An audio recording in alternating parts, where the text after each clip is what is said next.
میرے حضور کے ایک ایک فرمان میں سچ ہے، حقیقت ہے، حقیقت ہے۔ اگر زندگی کے سبق میں آگے بڑھنا ہے، کامیابیاں آگے اور سبقت لے جانا ہے، تو ان فرامین پہ عمل کریں۔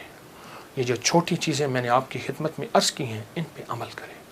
آئیں پھر ایک اور چیز بھی تحفہ دیتا ہوں، حضرت امام حسن کا، یہ وہ گھرانہ ہے اہل البیت کا، جن کی برکتوں سے معاشرے کو، زمانے کو دنیا بھی ملی، دین بھی ملا، عشق بھی ملا، حرمت بھی ملی، عزت بھی ملی، وقار بھی ملا، مانگنا بھی ملا، رونا بھی ملا، اشک بھی ملے، آنسو بھی ملے، اور اللہ کے خزانوں سے لینے کا مزاج بن گیا۔ اللہ سے لینے کا مزاج انہوں نے بنایا۔ امام حسن بیٹھے تھے جو حضرت امام حسین کے بڑے بھائی تھے رضی اللہ تعالیٰ عنہ، سلام اللہ رضوان اللہ تعالیٰ علیہ اجمعین۔ تو آپ کی خدمت میں ایک شخص آیا، کہا کہ فصل جو ہے وہ میری بہت زیادہ، اس کی کھجور کی بارش ہی نہیں ہے، اور میں نے کچھ جو بیے ہوئے ہیں، کچھ فلاں چیز ہے، بارش ہی نہیں ہے، بارش کی دعا فرما دے۔ فرمایا دعا کرتا ہوں تو ایسا کر، سارا دن استغفر اللہ پڑھا کر، استغفر اللہ استغفر اللہ استغفر اللہ استغفر اللہ۔ وہ چلا گیا۔ ایک اور آیا، یرسل السماء علیکم مدرار، بارش۔ ایک اور آیا، کہا کچھ بھی نہیں ہے۔ ایسا ممکن ہے کہ میں مالدار ہو سکتا ہوں؟ ہاں ہو سکتا ہے۔ تو فرمایا سارا دن استغفار کیا کر، استغفر اللہ پڑھا۔ ایک اور آیا، کہا گھر نہیں ہے، جھونپڑا بھی نہیں ہے، کہ مجھے گھر مل سکتا ہے؟ فرمایا ہاں مل سکتا ہے۔ فرمایا کیا؟ میں استغفار کیا کر، سارا دن استغفر اللہ پڑھا کر، بہت پڑھا کر۔ ایک اور آیا، اس نے کہا میں چاہتا ہوں میرے باغ ہوں اور میں باغات کا مالک ہوں، مجھ جیسا فقیر تنگ دست ایسا ہو سکتا ہے؟ میں ہو سکتا ہے۔ میں کیا؟ میں استغفار کیا کر۔ جو سائل آ رہا تھا اسے استغفار بتا رہے تھے۔ جب سارے سائل چلے گئے تو غلام نے پوچھا آقا آج آپ نے ہر بندے کو استغفار ہی بتایا ہے، کیا وجہ ہے؟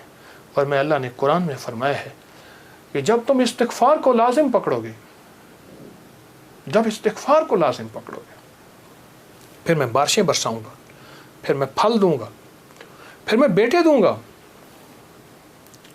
اس میں ایک سائل وہ بھی آیا تھا جس کی اولاد نہیں تھی، اسے بھی فرمایا استغفار کر، اور اس نے میاں بیوی نے خوب استغفار کیا اور اپنے بیٹے عطا فرمائے۔ مدرارا بے اموال و بنی، انہارا، بیٹے، نہریں، نعمتیں، میوے، رزق، استغفار۔ اچھا استغفار سے مراد کیا ہے؟ استغفار، میں کسی ملک کے ایئرپورٹ پہ جا رہا تھا تو ایک صاحب نا 4 ویل والا وہ بڑا سا وہ تھا بریف کیس، اس کے ہینڈل سے اس کو چلائے جا رہے تھے ایسے تیزی سے، تو ایک دم فلائٹیں نکل رہی تھیں، راستہ تھا، تو ایکسکیوز می ایسے کرتے نہیں، یوں نکل رہے تھے، تو مجھے استغفار یاد آیا، اور ایکسکیوز می کہتے تھے نا، لوگ راستہ دے دیتے تھے۔ اچھا، جب بندہ استغفار کہتا ہے، استغفار کرتا ہے، ایسی راہیں کھل جاتی ہیں، ایسے راستے کھل جاتے ہیں، ایسی منزلیں آسان ہو جاتی ہیں۔ کیوں؟ فرمایا تم سارے کے سارے خطا کار، آقا کا فرمان ہے، مفہوم ہے، اور بہترین خطا کار وہ ہے جو توبہ کرنے والا۔ استغفار کے معنی یہ ہے کہ اللہ میں اعتراف جرم کرتا ہوں، اعتراف جرم کرتا ہوں۔ ہمارے یہاں ایک گھر کے قریب نا ایک دوسری گلی میں آرا مشین تھی، یہ لکڑیاں کاٹنے کی، تو اس کا ایک ٹریکٹر ڈرائیور تھا، پرانا روسی ٹریکٹر تھا جو بڑے بڑے تنے اٹھاتا تھا اس کے درختوں کے۔ تو ڈرائیور جو تھا وہ ہمیشہ جو ہے وہ گاڑی اپنا ٹریکٹر درمیان میں چلاتا تھا، کبھی دائیں بائیں اتارتا نہیں تھا، پھر لڑائیاں بھی ہو جاتی تھیں، جھگڑے بھی ہو جاتے تھے، مار کٹائیاں بھی ہو جاتی تھیں۔ وہ ڈرائیور میں نے دیکھا ہوا بیچارہ ایک حادثے میں فوت ہوا۔ اچھا اس کے مزاج میں ایک عجیب بات تھی، وہ نا جاتے ہی لڑائی کر لیتا تھا، جھگڑے کر لیتا تھا، کبھی ٹریکٹر کا ویل نیچے نہیں اتارتا تھا۔